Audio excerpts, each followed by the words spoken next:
Environmental education, stewardship, and communities can be integrated and benefit from one another. As an example, let's consider the El Yunque National Forest in Puerto Rico. This biologically diverse area is co-managed by the U.S. Forest Service. Its local communities depend on tourism, water supply, and agroforestry, all of which exist because of natural ecosystems. At El Yunque, we'll hear from local experts and community members about their efforts in environmental education and ecosystem protection. Welcome everyone, my name is Melanie Quiñones. I am a graduate student and researcher at Cornell University in the Department of Natural Resources. Here we are in my hometown in Puerto Rico, where Alex and I will take you around El Yunque National Forest so you can learn more about community engagement and environmental education connections. So here in El Yunque, we have a great case study where you'll be learning about natural resources and different stakeholders that are working together for the same common good. For example, we are working with multiple sectors like private institutions, communities, federal agencies, the academia, and nonprofit organizations, all together to advance environmental education and community engagement. At the Visitor Center, we'll meet with staff members of the El Yunque National Forest who work with ecosystem management, planning, and education. Hello, my name is Pedro Rios. I'm a staff officer at the Yunque National Forest. The forest is part of the National Forest System. We are part of the U.S. Forest Service. Forest Service is an agency under the U.S. Department of Agriculture. Our mission in the forest is to provide for natural resources and care for the land and serve the people. In our case, one of the most important resources is water and wildlife habitat. The way we manage the forest is that we use the UN Biosphere principles and adapt them to the land management process of the agency. In this case, and in this new plan, which was approved in 2019, the National Forest becomes the core of the biosphere. The surrounding areas in which the communities are located becomes what we call the community interface resource management area, and then the broad landscape, we recognize them as geographic areas extending all the way from the mountain to the ocean. That allows to work with the communities in a more active way. In the previous plan, we were working in a Forest Service-centric mode, which means that we were just working in internal things regarding the National Forest land management issues. In this case, we need to consult, or we consult with the communities on what, as a one entity, we want to do with the land. The way we manage the forest is based on 5 principles. One is adaptive management, your basic natural resource principle in which when you do an activity, you reflect and learn and modify. The second one is called access, tourism, and recreation. We recognize the value of information for the public when they approach the forest. The third pillar is to provide for healthy ecosystems. That's your basic shared stewardship of the land in terms of the values that the land provides: wildlife, quality of water, watersheds, etc. The fourth one is the regional context. Because in this case, we recognize the value of the region, the protected areas, the rural areas, the urban areas as one entity or complex in the broad landscape. And the final one, which is probably the most important, is conservation education. We found through the planning process that people want to learn more about how to manage the land, not the traditional wildlife resources or the birds or the parrots. They want to learn about land management planning, citizen science, decision-making processes, so they can be part of that process with us as an agency and protect their resources. Hi, my name is Gabriela Morales. I am a land management planner here in the Yunque National Forest, and we are currently in the process of implementing our land management plan, which was approved in 2019.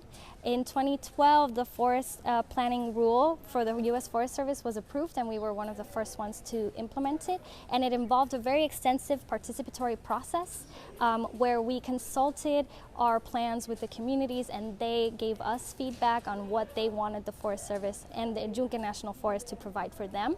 And we've maintained these relationships all throughout, not not just through the development of the plan, but also through the implementation and developing partnerships. That's been our main focus, where we've moved from being very centric to the Forest Service into collaborating with different organizations and communities. We partnered with an organization called Vitrina Solidaria, and they've been focusing on solidarity economy and capacity building in terms of small businesses and what they need to get to the next step to be in a successful business.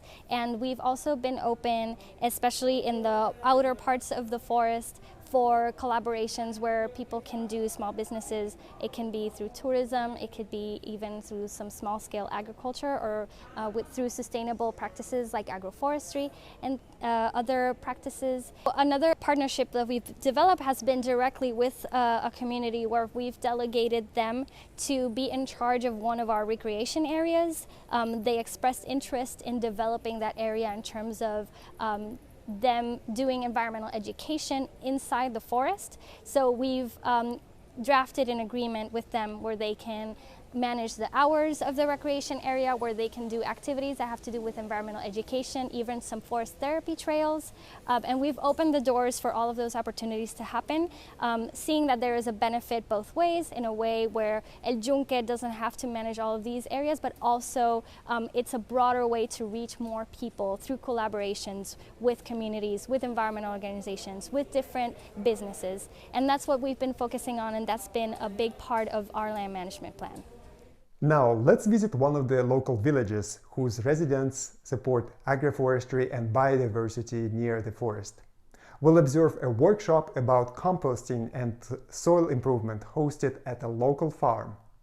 Para generar más gases invernaderos no tiene sentido. O sea que eso es, nosotros queremos imitar una economía circular. Eso es lo que hace la naturaleza. Observando cómo va evolucionando. Exacto, para que el suelo haga su trabajo. Correcto. Today we're here at the community of Pasto Seco in Las Piedras. Las Piedras is located in the southern part of Puerto Rico. One of the things that we're doing as a Forest Service or agency is providing training to the community in hopes of decentralizing the governance of natural resources. So here, this is a great example of environmental education and also a community of learning, a community of practice. And we have it over here, and something very interesting that is happening right now is that in this same place we have academia, the federal government, a profit organization, and community members. So that's something very special that we're doing.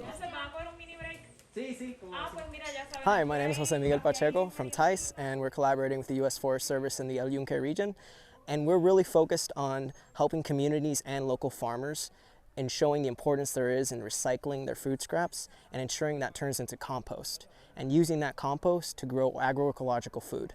We're also learning from the community and seeing what their needs are, and also listening to how we can better the environment surrounding El Yunque. So thanks to workshops like these, we're in person and we're sharing knowledge, right? And we're sharing experiences about what's important for us as a community.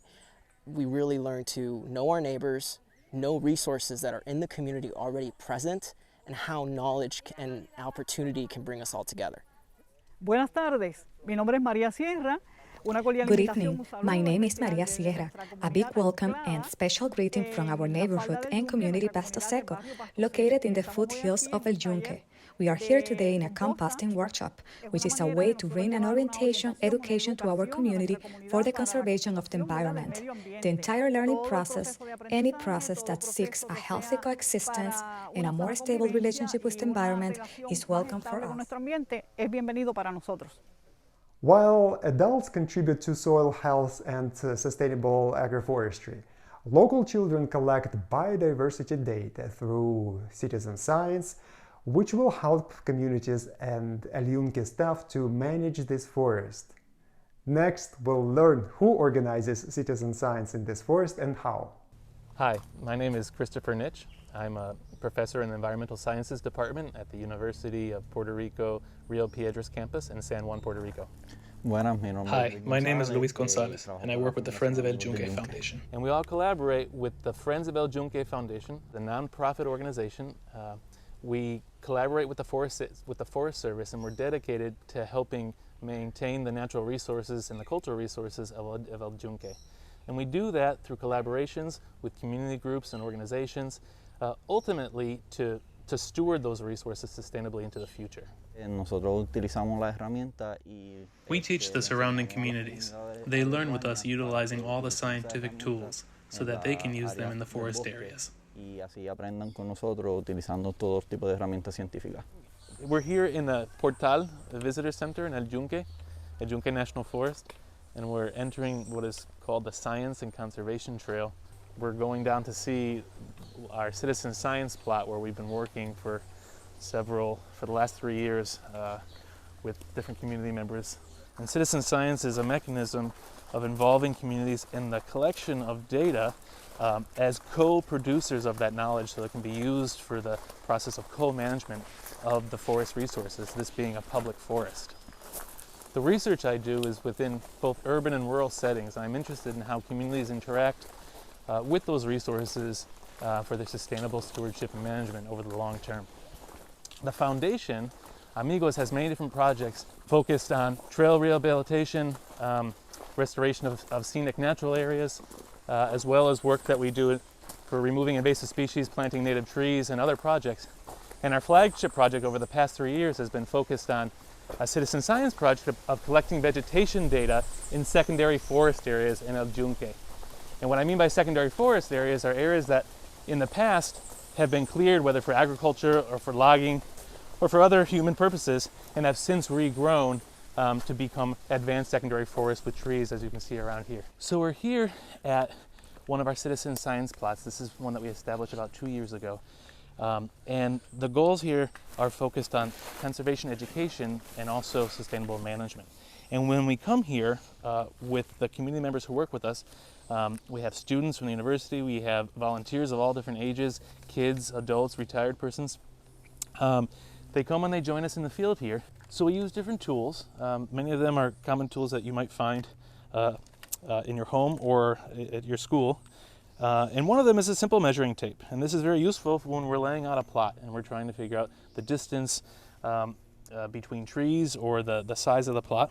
So the methodology that we've been using to measure the forest resources is based on an adapted methodology from something called iTree, which is a suite of tools developed by the Forest Service and other partners that allows communities to go into urban and rural settings and take measurements about the trees and then convert those measurements into biomass and ultimately ecosystem services.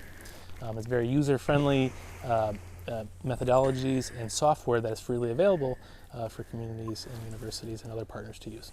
So another interesting thing that is happening is that at the same time we're building these local connections around ideas of resource management and sustainability, we're trying to link that, scale up and link it to the global agenda of sustainability related to the Sustainable Development Goals in Agenda 2030. And one of the mechanisms that we've been using to do that is the RCE community, which stands for Regional Center of Expertise on Education for Sustainable Development. We have RCE here in Puerto Rico, and Amigos de Yunque and the Forest Service and several of the partners that we've been talking about are part of our RCE. And so that gives us a platform to then take these ideas that we're working on here in the forest and then connect them to more global goals related to sustainability. In addition to citizen science, El Yunque supports many other educational tools that engage students, families, and other community members. Hi, my name is Pablo Gerandi Roman, and I am the Natural Resource Education Specialist in the Yunque National Forest. I want to show you some of the projects that we have been working with for the last couple of years, especially the ones related to the art installations in El Portal del Yunque, which is the visitor and community center, and also the exhibits, the new exhibits that we have installed in this building. And I'm walking with you to this area of the building towards the north, because from here you can see the ocean, and the main concept that is connecting the art, the science in the exhibits, the communities, and the work in managing natural resources in El Yunque is essentially the connection from the ridge or the mountain to the coast or the reef, from ridge to reef. And in El Portal, you can see that connection in some of the art installations. We were able to have 5 art installations in El Portal from Puerto Rican artists. And the floor has art that represents the Caribbean area And when you come to the Caribbean, you look to your right, and essentially you're looking at the mountain, at El Yunque. We have the art of the trade winds on the floor, because the stories that we are telling is all about connections. The trade winds reach the mountains in El Yunque. The humidity precipitates in rainfall, essentially, and Puerto Rico is one of the first places in the Caribbean that receives the hurricanes that are coming to this area of the world. Another connection with the Puerto Rican culture and the culture of the communities around is, for example, this exhibit that not only discusses concepts of science like the pH of the water environments in El Yunque, but also the history of the Puerto Rican flag. And the construction of the exhibit itself refers to a piragua, which is like the snow cones that we have in Puerto Rico. And those are the typical cars that you can see around the island selling those piraguas. So one day I was at East Peak and I saw this water droplet basically hanging on this vegetation, and I thought that this is where the ocean starts, essentially. This is the peak that receives most of the humidity from the trade winds.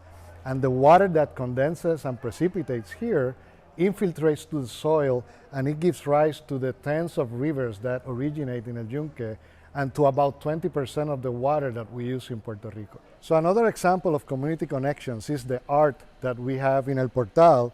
Naimar Ramirez, the artist, created these sculptures with humanoid figures so we can identify with them in many different ways, and including the vegetation. This is a sculpture that changes over time, and this represents how we change our perspectives based on our knowledge and ideas on what the forest means to us. So we go to the communities. This is our new phase of work with communities. We go to the communities and we learn from them in terms of what ecological aspects, what environmental education concepts are important for them, what they know that they can teach us, and we've been collecting data on that through community meetings, through surveys, through our activities in the forest. And based on that information, we've created spaces like this that show the main concepts that the people are interested in understanding when they come to the forest, and some of the concepts that are important for us and for the communities to manage natural resources. An important element that we're also working in El Yunque National Forest is how people and how communities understand their sense of place and their connection to different places.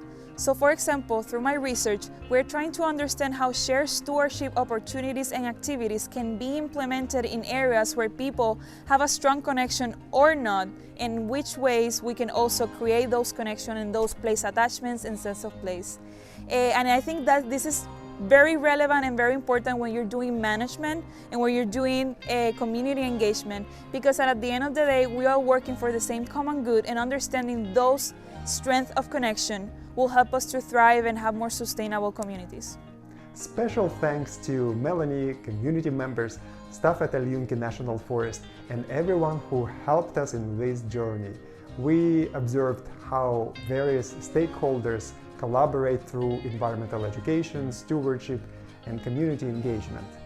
Together, they continue to learn about their local environment and improve the co-management of natural ecosystems.